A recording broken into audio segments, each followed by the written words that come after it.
வணக்கங்களை உரித்தாக் கொள்கிறேன். லகும் தீனுக்கும் வலிய தீன் என்று இஸ்லாமிய கோட்பாட்டிலே ஒன்றை சொல்வார்கள். அவரவர் மார்க்கம் அவரவருக்குரிய மார்க்கம் என்பது வழிபாடு என்பது அந்தந்த மக்கள் தனித்தன்மையோடு செயல்படுத்தக்கூடிய ஒன்றாகும். ஆனால் அரசியல் என்று வரும் பொழுது, இன விடுதலை என்று வரும் பொழுது அந்த பாதை என்பது வேறு. அப்படிப்பட்ட ஒரு தனித்த பாதையை தமிழ் சமூகத்திற்கு காட்டியவர் ஐயா பழனி பாபா அவர்கள். இந்த நேரத்திலே ஒடுக்கப்பட்ட மக்கள் ஒன்றிணைய வேண்டும். சமூகத்தில் புறந்தரப்பட்ட மக்கள், அட்டவணை ஜாதிகளைச் சேர்ந்த மக்கள், பழங்குடிகள், மீனவர்கள், இஸ்லாமியர்கள், கிறிஸ்தவர்கள், தமிழகம் முழுவதும் உரிமைகள் மறுக்கப்பட்டு கிடக்கின்ற மக்கள் எல்லாம் ஓரணியில் திரள வேண்டும் என்றால் அதற்கு ஐயா பழனி பாபா அவர்கள் விதைத்து சென்ற கருத்துக்களை நாம் நெஞ்சில் ஏந்தி செயலாற்ற வேண்டிய நேரம் வந்திருக்கிறது.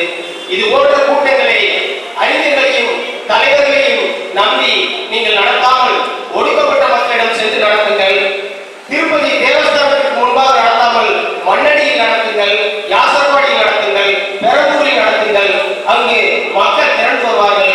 அறிஞர்களும் தலைவர்களும் பெயருக்காகவும் புகழுக்காகவும் ஒரு சில நிமிடங்கள் அமர்ந்துவிட்டு எப்படியாவது விரைவாக இந்த கூட்டத்தை விட்டு கலைத்து சென்று கொண்டே இருப்பார்கள். அந்த நிலை இருக்கக்கூடாது. இது போன்ற கூட்டங்களில் மக்கள் உணர்வோடும் எழுச்சியோடும் கலந்து கொள்ள வேண்டும்.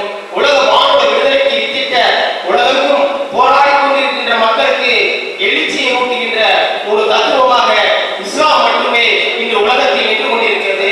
கம்யூனிசம் பொதுவுரிமை சித்தாந்தங்கள் எல்லாம் வீழ்ந்து விட்டதோ என்று மக்கள் பரிதவித்துக் கொண்டிருக்கின்ற நிலையிலே உலகத்தின் இஸ்லாம் அமெரிக்க வல்லரசு போன்ற ஏகாதிபத்திய சக்திகளுக்கு இன்று சவால் எடுத்துக் கொண்டிருக்கிறது. இஸ்லாமிய பற்றிய புதிய புரிதல்களை உருவாக்க வேண்டிய காலகட்டம் உருவாகி இருக்கிறது. அயத்தோலா கமானி, அஸ்ருல் பொன்னா, சயீத் குத்துப், யூசுப் அல் கலாவி போன்ற மாபெரும் இஸ்லாமிய அறிஞர்கள் இஸ்லாம் குறித்த புதிய புரிதல்களை உலகத்துக்கு விதைத்தார்கள்.